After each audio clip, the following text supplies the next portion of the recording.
ఇంకా ఎవరైనా సబ్స్క్రైబ్ చేయకపోతే సబ్స్క్రైబ్ చేసుకోండి. పక్కనున్న మనకి నోటిఫికేషన్ ఆప్షన్ ఉంటుంది. అక్కడ ఆల్ అనే ఆప్షన్ ట్యాప్ చేసిన తర్వాత ఈ వీడియోని ఒక లైక్ చేయండి.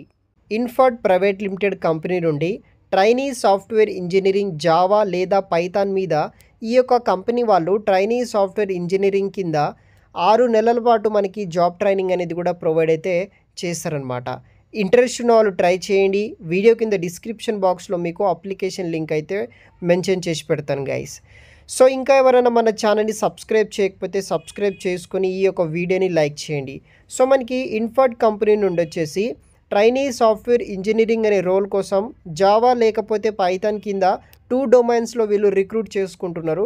వన్స్ మీరు సెలెక్ట్ అయిన తర్వాత ఎయిదర్ జావా కింద మీకు ట్రైనీ సాఫ్ట్వేర్ ఇంజనీర్ కింద మీకు ప్లేస్ చేయడం జరుగుతుంది, లేకపోతే పైథాన్ డొమైన్ అయినా ఇవ్వడం జరుగుతుంది.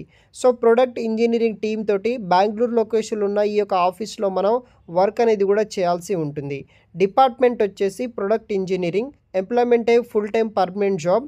ఎంట్రీ లెవెల్ కింద ఎటువంటి వర్క్ ఎక్స్పీరియన్స్ లేని క్యాండిడేట్స్ ఎవరైతే ఉంటారో వాళ్ళని రిక్రూట్ అయితే చేస్తున్నారు.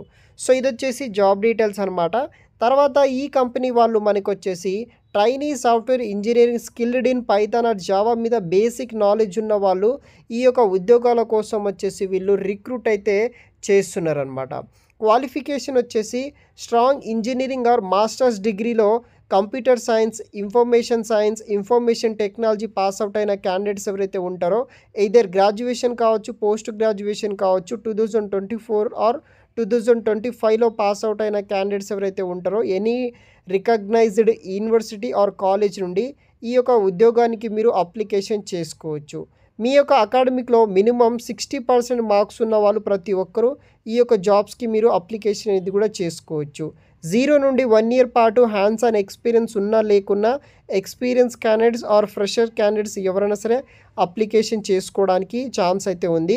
దానితో పాటు మీకు basic solid foundation in programming language like Python కానీ జావా కానీ దాని మీద మీకు ప్రోగ్రామింగ్ నాలెడ్జ్ ఉంటే కనుక ఈజీగా మీ యొక్క ప్రొఫైల్ అనేది కూడా షార్ట్ లిస్ట్ అవ్వడానికి ఛాన్సెస్ అయితే ఉంటుంది. తర్వాత వచ్చేసి మనకి స్కిల్ వచ్చేసి ఆబ్జెక్ట్ ఓరియంటెడ్ ప్రోగ్రామింగ్ కాన్సెప్ట్ మీద, రియల్ వరల్డ్ అప్లికేషన్స్ మీద మీకు నాలెడ్జ్ అనేది కూడా ఉండాలి. Exceptional communication skills, strong English communication skills ఉన్న వాళ్ళు, analytical and problem solving skills ఉన్న వాళ్ళు ప్రతి ఒక్కరు అప్లికేషన్ చేసుకోవచ్చు. ఈ జాబ్కి సంబంధించిన క్వాలిఫికేషన్ మరియు స్కిల్స్ అయితే ఇదనమాట. ఈ జాబ్కి మనం వర్క్ ఏం చేయాలంటే right clean well documented code and design మీద వర్క్ చేయాలి. కంపెనీ ఏదైతే వర్క్ అసైన్ చేస్తుందో ప్రాజెక్ట్ ఏదైతే అప్లికేషన్స్ దానికి సంబంధించిన కోడ్ని రాయడం, డాక్యుమెంట్ ప్రిపేర్ చేయడం, డిజైన్ చేయడం లాంటి వర్క్ చేయాలి. హైయెస్ట్ స్టాండర్డ్ బేస్ చేసుకొని, టెక్నాలజీ బేస్ చేసుకొని, ఫంక్షనాలిటీ బేస్ చేసుకొని అప్లికేషన్ని మనం డెవలప్ అనేది కూడా చేయాల్సి ఉంటుంది. Project managers, architectures, business analytics తోటి మనం కొలాబరేట్ అయ్యి వివిధ రకాల బోత్ టెక్నికల్ మరియు ఫంక్షనల్ రిక్వైర్మెంట్ బట్టి ఈ కంపెనీలో ఈ ఉద్యోగానికి వర్క్ చేయాల్సి ఉంటుంది. సో ఇది వచ్చేసి జాబ్ డీటెయిల్స్ అనమాట.